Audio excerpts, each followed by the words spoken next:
Ah.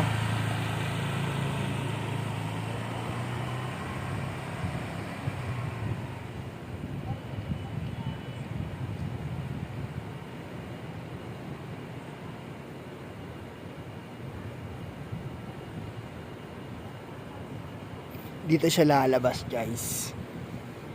Makikita natin siya doon. Hintayin natin siya. In 5 minutes labas yung motor dyan. Zoom natin. Makikita niyo. Grabe, yung lino kahit naka-zoom.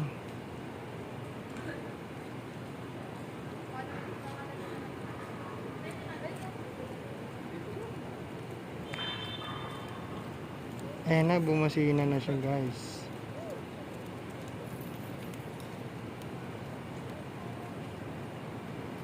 Ay, abo, lumabas dito, guys. Ayan na siya, guys. So, palapit na siya sa atin. Mukhang babanggayin pa tayo, kaya tatabi tayo.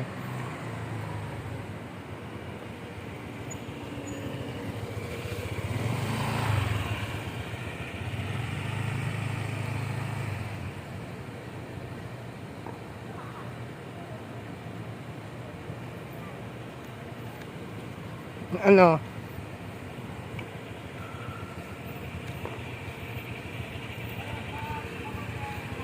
So guys, nakabalik na siya ng ligtas. Pinag-pray kita eh. At hindi siya sa memplang.